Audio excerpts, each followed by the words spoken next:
Current affairs की कुछ प्रमुख खबरों को देखते हैं। HDFC बैंक भारत का सबसे बड़ा प्राइवेट बैंक इसको माना जाता है।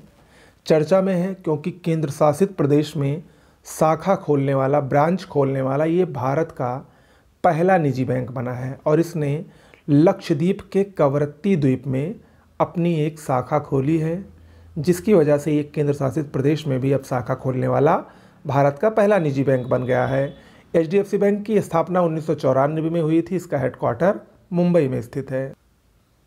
ओके। हरेंद्र सिंह ये कौन है? राष्ट्रीय महिला हॉकी टीम के नए कोच बनाए गए हैं हरेंद्र सिंह। चंद्रयान 3 आप लोग इससे परिचित होंगे, इसरो का एक मिशन था। 14 जुलाई 2023 को ये लॉन्च हुआ था। 23 अगस्त 2023 को चंद्रमा के दक्षिणी ध्रुव पर इसकी लैंडिंग हुई थी और इसी के साथ भारत चंद्रमा के दक्षिणी ध्रुव पर सफलतापूर्वक लैंड करने वाला विश्व का पहला देश बना था और चंद्रमा पर लैंड करने वाला विश्व का चौथा देश बना था। ओके। तो ये चंद्रयान 3 चर्चा में क्यों है? क्योंकि इसकी पूरी टीम को अंतरिक्ष अन्वेषण के लिए जॉन एल जैक स्विगर्ट जूनियर पुरस्कार 2024 से सम्मानित किया गया है और ये पुरस्कार इसको अमेरिका के स्पेस फाउंडेशन द्वारा प्रदान किया गया है। ओके। भारत, WHO की एक रिपोर्ट आई है विश्व स्वास्थ्य संगठन की, जिसमें बताया गया है भारत हेपेटाइटिस बी और सी संक्रमण की संख्या के मामले में विश्व में दूसरे स्थान पर है। पहले स्थान पर चीन है। 2022 में भारत में इस बीमारी से कुल 3.50 करोड़ यानी 3.5 करोड़ मामले हेपेटाइटिस बी और सी के आए हैं। ये WHO की रिपोर्ट बता रही है। आपको बता दें, हेपेटाइटिस बी और सी एक प्रकार की बीमारी है जिसमें मुख्य रूप से जो लीवर होता है, यकृत होता है, उसमें सूजन आ जाती है। ठीक है। और ये सूजन कभी कभी इतनी बढ़ जाती है कि रोगी की इससे मृत्यु भी हो जाती है। तो उसी से संबंधित WHO की ये आंकड़े अभी हाल ही में जारी किए गए हैं।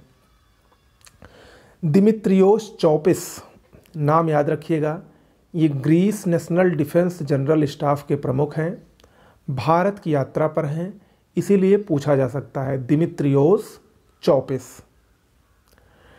TSAT-1A ये क्या है? भारत का पहला पूर्णतः निजी क्षेत्र निर्मित सैन्य ग्रेड भूस्थानिक उपग्रह है। किसने इसका निर्माण किया है? टाटा एडवांस सिस्टम लिमिटेड द्वारा इसको निर्मित किया गया है। इसको हाल ही में अमेरिका के फ्लोरिडा स्थित कैनेडी स्पेस सेंटर से फाल्कन 9 रॉकेट द्वारा लॉन्च किया गया। फाल्कन 9 रॉकेट ये स्पेस एक्स का रॉकेट है, इसी के द्वारा इसको लॉन्च किया गया। ठीक है।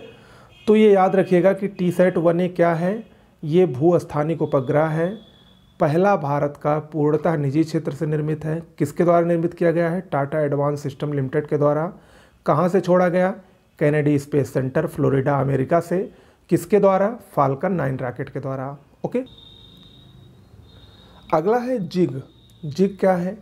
जिम्बाब्वे द्वारा आरंभ नई स्वर्ण समर्थित मुद्रा है जिग।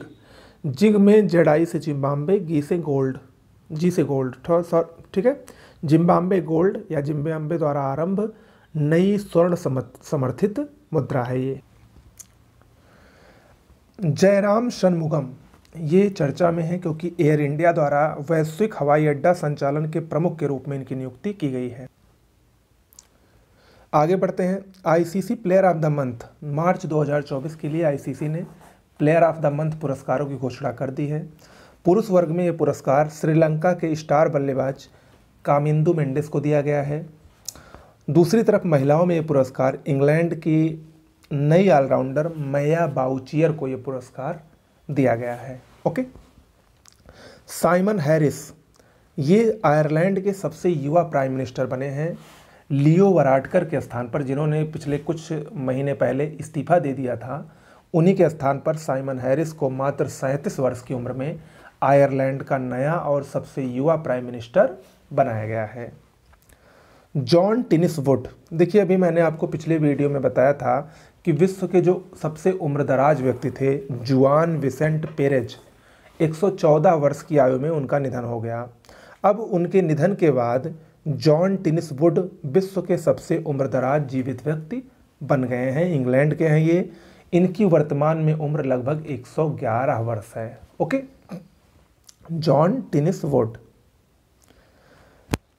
पिन कोड MH1718 बहुत ही महत्वपूर्ण है। ये है क्या?